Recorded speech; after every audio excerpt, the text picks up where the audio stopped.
जम्मू कश्मीर में एक बड़ी अजीब बात सामने आ रही है। हमारे एलजी साहब जगह जगह का दौरा कर रहे हैं और एंटी ड्रग कैंपेन चला रहे हैं। मेरी समझ से शायद ये बाहर है कि एक एलजी जो कि एक टॉप ऑफ दी यूटी हैं, जिनके अंडर सारी एडमिनिस्ट्रेशन है, नारकोटिक्स डिपार्टमेंट है, जिनके अंडर सारी पुलिस एजेंसीज़ हैं और अदर एजेंसीज़ भी। तो उन्हें क्या ज़रूरत पड़ी है कि एक राजनेता की तरह ये जगह जगह घूम के एंटी ड्रग कैंपेन चलाना।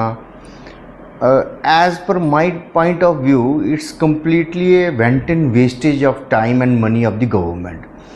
आप सब कुछ आराम से कर सकते हैं, आपके पास बैटरी ऑफ एजेंसीज़ हैं, बैटरी ऑफ डिपार्टमेंट्स आपके अंडर आते हैं। तो मुझे नहीं लगता ये कोई अप्रिशिएट करने वाली बात है कि आप जगह जगह रैलियां कर रहे हैं और लोगों को ये समझा रहे हैं कि आप ड्रग्स से दूर रहिए। ये मैं मान सकता हूँ कि जैसे अब कोल्ड ड्रिंक्स हैं तो उसके इश्तिहार छपते हैं, कहा जाता है कि आप इस कंपनी का कोल्ड ड्रिंक लीजिए, दूसरी कंपनी का लीजिए। उसमें हम ये कह सकते हैं कि चलो ये कोल्ड ड्रिंक जो है, जो कुछ समझदार लोग हैं वो ये चीज़ अगर कैंपेन चलाएं कि कोल्ड ड्रिंक का सेवन ना करिए, इससे आपको और बड़ी सारी दिक्कतें हो सकती हैं, किसी को कैंसर हो सकता है, तो आप ये मत पीजिए। और इस तरीके की कैंपेन चलाई जा सकती है, समझ में आता है। लेकिन आप वहाँ बैठ के अब जो ड्रग्स हैं वो लोगों को समझाने जा रहे हैं कि ये एंटी ड्रग कैंपेन है, आप ड्रग्स मत लीजिए। ड्रग्स जबकि है ही इलीगल है, ड्रग्स तो देश में एंटर ही नहीं करनी चाहिए, तो इसके ऊपर लॉ बने हैं। फिर लोगों को ये अच्छे से पता है कि ड्रग्स जो है वो कितनी हार्मफुल है उनके बच्चों के लिए, उनके लिए। तो इसमें आप क्या समझा रहे हैं उन्हें? यहाँ कोई पॉलिसी है तो आप अपने ऑफिस में बैठ के भी इसको फ्रेम कर सकते हैं। सख्ती करनी है अगर आपने तो सख्ती भी की जा सकती है, डिपार्टमेंट्स आपके अंडर हैं। और एलजी साहब, मैं चाहूँगा, मैं रिक्वेस्ट करूँगा आपसे कि आप ज़रा फाइलों पे गौर करिए। जितने भी नारकोटिक्स डिपार्टमेंट ने केस बनाए हैं या पुलिस ने बनाए हैं, आप उनके ऊपर गौर कीजिए। आप देखेंगे कि 99% उन लोगों को पकड़ा गया है जो खरीद रहे हैं। कोई 1 ग्राम खरीद रहा है, कोई 10 ग्राम खरीद रहा है, वो ग्राहक हैं। अब जो ग्राहक जाएगा वो किसी ना किसी को फ़ोन पे टच करेगा, फ़ोन से किसी से रिटेलर से लेगा। जो रिटेलर उसको देने वाला है वो किसी एक होलसेलर के साथ टच में होगा जहाँ से वो मटेरियल लेता होगा वो। अब होलसेलर एक बड़ा बिग फिश के कांटेक्ट में होगा। आपके पास सारी फाइल्स और सारा कुछ आपके डिपार्टमेंट्स के पास पड़ा हुआ है, एवरी इंफॉर्मेशन। आप मुझे एक केस बताइए जिसमें ग्राहक जो वो सामान लेता है उसके बाद रिटेलर और होलसेलर और बिग फिशेस पकड़ी गई हों इन्वेस्टिगेशन करने के दौरान। आप एक फ़ाइल निकालिए जनाब, सब दूध का दूध और पानी का पानी हो जाएगा, क्योंकि ऐसा मुमकिन ही नहीं है कोई केस आपको शायद ही मिल जाए। तो इसमें कोताही कहाँ बरती गई? इन्वेस्टिगेशन में बरती गई। किसने बरती? आपके डिपार्टमेंट्स ने बरती। फिर आप जगह जगह जाके लोगों को क्या समझाने की कोशिश कर रहे हैं? आप क्या प्रोजेक्ट करना चाहते हैं?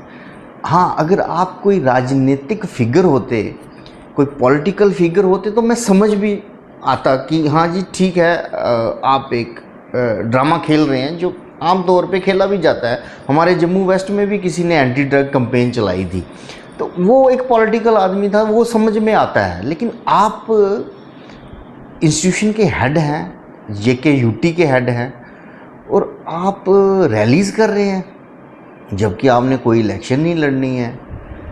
ये थोड़ा सा ना समझने की ज़रूरत है। मुझे लगता है कि आपको इस चीज़ को रिव्यू करना चाहिए। अब आपने अपनी कैंपेन शुरू की, इसी वजह से कहीं ना कहीं हमारे आम आदमी पार्टी के महराज मलिक जी हैं, उनको भी रोक दिया गया क्योंकि आप फील्ड में थे।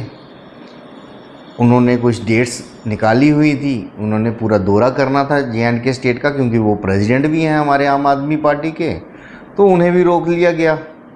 तो ये एक बैड एग्जाम्पल जाती है कि क्या हम एक डेमोक्रेटिक कंट्री में रह रहे हैं या गुंडागर्दी ही, अब ये देश जो है गुंडागर्दी से ही चलेगा। इस चीज़ पे थोड़ा गौर कीजिए, ये अच्छा इंप्रेशन नहीं गया। और चाहे वजह कोई भी रही हो उन्हें रोकने की, लेकिन पॉलिटिकल आदमी को तो जाना है हर जगह, और वो एक नेशनल पार्टी के प्रेसिडेंट भी हैं स्टेट के, यूटी के, तो उस नज़रिए से भी अगर उन्हें रोका जाएगा तो लोगों में थोड़ा सा आक्रोश नज़र आएगा।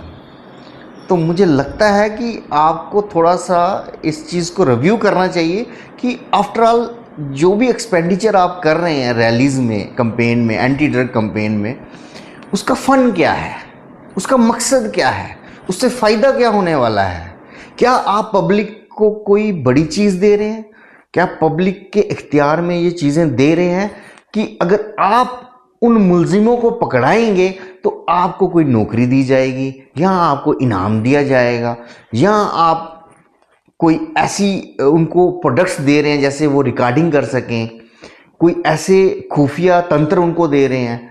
कुछ भी नहीं। आप उनको क्या समझा रहे हैं कि आप ड्रग्स नहीं लो, वो तो उनको ऑलरेडी पता है।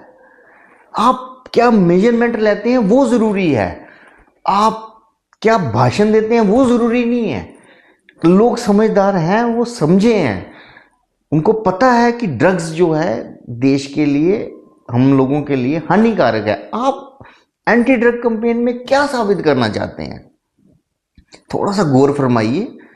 मुझे लगता है कि अगर आपने करना ही है तो आप अपनी एजेंसीज के कान खींचिए, नारकोटिक्स डिपार्टमेंट के कान खींचिए, सब कुछ आपको उधर ही मिल जाएगा। आपको बाहर जाके लोगों से बात करने की ज़रूरत नहीं पड़ेगी। लोग आगे दुखी आए हुए हैं।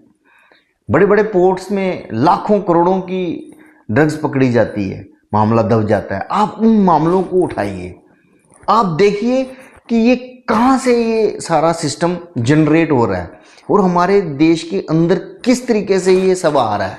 आप उस पर फोकस कीजिए, कौन इनको लेके आ रहे हैं, बिग फिशेस कौन है। लोगों से बात करके लोगों को थोड़ी ना पता है कि ये क्या मामला है, आप लोगों को क्या समझाएंगे।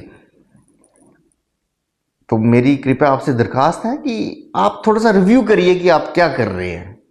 Thank you very much.